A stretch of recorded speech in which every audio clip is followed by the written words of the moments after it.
ये कहानी एक ऐसे कानून की है जो देश के सबसे बड़े लोकतांत्रिक संस्था इलेक्शन कमीशन की इंडिपेंडेंस पर सवाल उठाता है। अभी हाल ही में आप देख रहे हैं कि कैसे बिहार असेंबली इलेक्शंस के चलते इलेक्शन कमीशन ऑफ इंडिया को घेरे में लिया जा रहा है।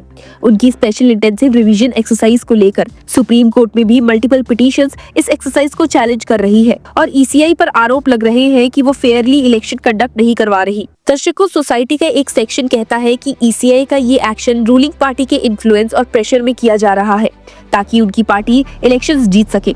वहीं दूसरा सेक्शन है जो कहता है कि ये सब बस ऑपोजिशन का आउटरीच है। अब सच क्या है ये समझ पाना काफी कॉम्प्लिकेटेड है, लेकिन एक बात जो समझी जा सकती है वो ये है कि ऐसा पहली बार नहीं है जब ईसीआई और बीजेपी को इस तरह कोर्ट्स और पॉलिटिकल फ्रंट पर पॉइंट आउट किया गया हो। आपको वो तूफान तो याद ही होगा, chief election commissioner and other election commissioners act 2023 को लेकर जो शुरू हुआ था। जी हाँ, वही एक्ट जिसमें पार्लियामेंट ने दिसंबर 2023 में एक नया लॉ पास कर दिया, chief election commissioner and other election commissioners act 2023 का। और चीफ जस्टिस ऑफ इंडिया को हटा दिया गया और उनकी जगह एक यूनियन कैबिनेट मिनिस्टर को डाल दिया गया। मतलब पैनल में बदलाव आया और अब प्राइम मिनिस्टर, एक कैबिनेट मिनिस्टर और लीडर ऑफ ऑपोजिशन के साथ ये एक्ट लागू हुआ है। दर्शकों, आपको बता दूं कि जहां इस एक्ट को लेकर तब काफी डिस्कशंस हुए थे और गर्मा गर्मी भी थी, अब एक बार फिर से वही माहौल बन गया है क्योंकि इस एक्ट को चैलेंज करने वाला केस अब सुप्रीम कोर्ट के दरवाजे पर अपने फाइनल स्टेज पे पहुंच गया है। ट्यूसडे को एक इंटरेस्टिंग हियरिंग हुई जिसमें जब matter bench of justice Suryakant and जय मल्ल्या बागची के सामने आया तो एडवोकेट प्रशांत भूषण जो पिटिशनर्स की तरफ से अपेयर कर रहे थे, उन्होंने कहा कि the matter has been listed from time to time but not been heard. उनके आर्गुमेंट के बाद कोर्ट ने इस केस में एक बड़ा डिसीजन लिया है। दर्शकों, सुप्रीम कोर्ट कमिंग मंडे से एक हफ्ते के लिए दिवाली ब्रेक पर जाने वाला है। साथ ही नवंबर एंड में हमारे current chief justice of India BR Gavai भी रिटायर होने वाले हैं। ऐसे में क्या इस केस को आगे सुना जाना चाहिए, इस बात का फैसला भी अब हो चुका है। जब हियरिंग आगे बढ़ी तो एडवोकेट प्रशांत भूषण ने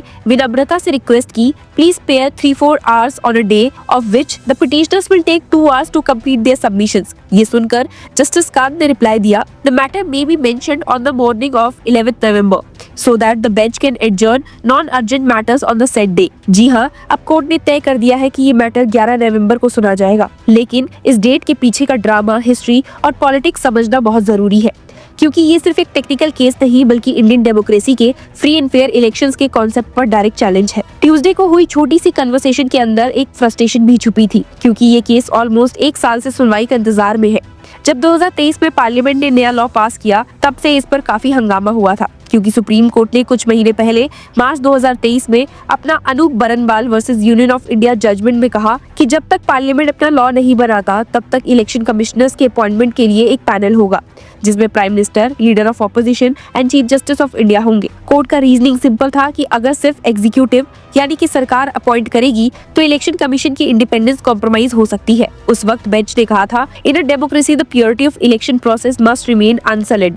the election commission has to remain independent of executive interference. और यहीं से शुरू हुआ एक नया constitutional tug of war. Petitioners जिसमें कांग्रेस लीडर जया ठाकुर और एसोसिएशन फॉर डेमोक्रेटिक रिफॉर्म्स जैसी ऑर्गेनाइजेशन शामिल है, ने तुरंत सुप्रीम कोर्ट का रुख किया। उनका आर्गुमेंट ये था कि ये नया लॉ डायरेक्टली सुप्रीम कोर्ट के अनूप बरनवाल जजमेंट को अंडरमाइन करता है। जया ठाकुर ने अपनी पिटीशन में लिखा था, by removing the chief justice of India from the selection panel, the government has insured that the appointment process will remain under executive control, thereby destroying the very independence of the election commission. ADR ने भी अपनी petition में कहा था कि ये एक mockery of constitutional morality है। उन्होंने आर्ग्यू किया था, the inclusion of cabinet minister instead of the chief justice of India completely tilts the balance in favour of the executive which is violative of the principle of separation of powers. Supreme court ने initially decide किया था कि matter appointment of new chief election commissioner के पहले सुना जाएगा। Farmer CEC Rajiv Kumar की retirement के बाद जब ज्ञानेश कुमार का नाम सामने आया तब कोर्ट ने कहा था कि हियरिंग 12 फरवरी 2024 को होगी, लेकिन उस दिन केस लिस्ट नहीं हुआ। फिर 19 फरवरी के लिए पोस्ट हुआ, लेकिन तब तक 17 फरवरी को Gyanesh Kumar already chief election commissioner बन गए थे। इस अपॉइंटमेंट के बाद पिटिशनर्स ने अर्जेंसी बताई और कहा कि the appointments are being made in violation of the court's Anoop Barnwal judgment. लेकिन सुप्रीम कोर्ट ने मार्च 2024 में एक्ट पर स्टे देने से मना कर दिया। तब से ये केस लिस्ट होता गया, लेकिन सब्सटैंटिव हियरिंग नहीं हुई और अब फाइनली 11 नवंबर को होने जा रही है। Hopefully case current chief justice of India की रिटायरमेंट से पहले ही डिसाइड कर लिया जाएगा। लेकिन अगर इससे थोड़ा सा और पीछे जाए तो ये डिबेट कोई नई नहीं है। इलेक्शन कमीशन की इंडिपेंडेंस पर सवाल पहली बार नहीं उठ रहे। 1990s में भी जब टी.एन. शेषा चीफ इलेक्शन कमिश्नर बने थे तब उन्होंने कहा था the election commission must be a constitutional centennial not a government department. उसके बाद भी कई बार गवर्नमेंट्स पर ये आरोप लगते रहे कि वो इलेक्शन कमीशन के अपॉइंटमेंट्स अपनी सुविधा के हिसाब से करती है। 2006 में भी एक PIL फाइल हुआ था जिसमें डिमांड की गई कि इलेक्शन कमीशन अपॉइंटमेंट्स में जुडिशरी का रोल हो। उस वक्त भी आर्गुमेंट ये था कि जब CBI और लोकपाल जैसे इंस्टीट्यूशंस के हेड्स के लिए सिलेक्शन में मल्टीपल मेंबर पैनल होता है तो इलेक्शन कमीशन जैसे क्रूशियल बॉडी के लिए क्यों नहीं। सुप्रीम कोर्ट ने अनूप बरनवाल केस में इसी आर्गुमेंट को लीगली एक्नॉलेज भी किया। बेंच ने कहा था the election commission can not claim to be independent if its appointments are at the sole discretion of the executive. The presence of the chief justice ensure institutional neutrality. पर सरकार का कहना है कि पार्लियामेंट के पास फुल राइट है अपना law बनाने का।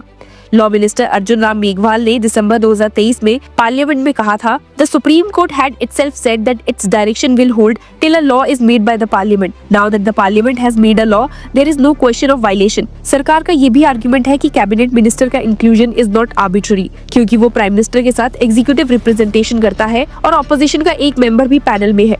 This is a balanced mechanism, law minister Meghwal ने लोकसभा में बोला था। लेकिन ऑपोजिशन का कहना कुछ और ही है। कांग्रेस के मल्लिकार्जुन खड़गे ने उस वक्त कहा था the law is a direct attack on democracy. You have removed the CJI because you don't want transparency, you want to control elections. CPIM के सीताराम येचुरी ने भी कहा था This is a complete subversion of the spirit of the constitution. You are ensuring that the election commission becomes a puppet of the ruling party.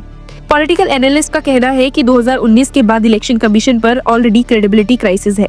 Allegations लगते हैं कि ECI ने model code of conduct violations पर selective action लिया है और ruling party के leaders को ज्यादा रिलीफ दिया।